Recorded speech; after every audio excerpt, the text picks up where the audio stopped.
بسم اللہ الرحمن الرحیم الحمدللہ رب العالمین وصلی اللہ علی محمد وآلہ الطاہرین۔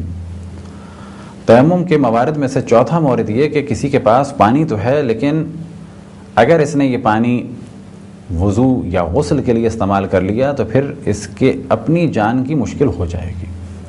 بس اگر کسی کے پاس مختصر سی مقدار میں پانی ہے اور وہ یہ جانتا ہے کہ یہ پانی اگر میں نے آج اس وقت خرچ کر دیا غسل یا وضو کے لیے تو بعد میں میری یا میرے گھر والوں کی جان خطرے میں ہوگی، ایسی صورت میں اس پر لازم ہے کہ یہ تیمم کرے۔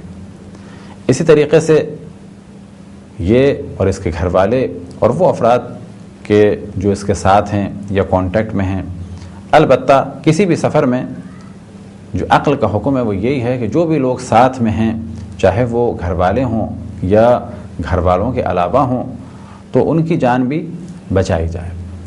اسی طریقے سے حتیٰ وہ جانور کہ ہم یہ جانتے ہیں کہ اگر ہم نے اس وقت غسل یا وضو کر لیا تو یہ جانور مر جائے گا یا بہت زیادہ اس جانور کو اذیت ہوگی، تو ایسی صورت میں تیمم کرنا ہوگا اور پانی جانور کو دینا ہوگا۔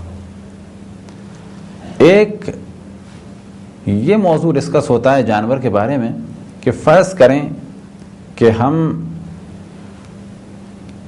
دو قسم کے پانی اپنے پاس رکھتے ہیں، ایک ایسا پانی ہے جو نجس ہو گیا تھا اور ایک ایسا پانی ہے جو پاک ہے۔ اب اگر ہم پاک پانی سے وضو یا غسل کریں گے تو پینے کے لیے نجس پانی بچے گا، تو ایسی صورت میں کیا کیا جائے؟ ایسی صورت میں تیمم کیا جائے اور پینے کے لیے پاک پانی استعمال کیا جائے۔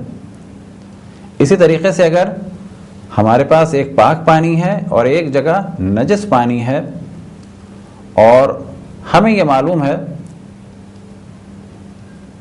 کہ پاک پانی کے ذریعے سے ہم زندہ بھی رہ سکتے ہیں کیونکہ کل پانی آ جائے گا، اور اس پانی کے ذریعے سے وضو بھی کر سکتے ہیں، تو ہم پر لازم ہے کہ وضو کریں اور پاک پانی اپنے پینے کے لیے رکھیں اور جانوروں کے لیے نجس پانی رکھا جائے۔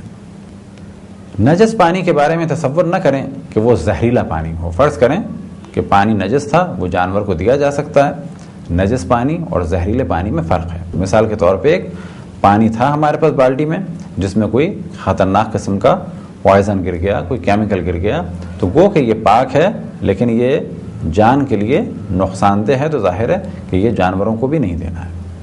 یہ تھا چوتھا مورد کہ جس کے بعد تیمم کرنا ہوگا۔ وصلی اللہ علی محمد وآلہ الطاہرین۔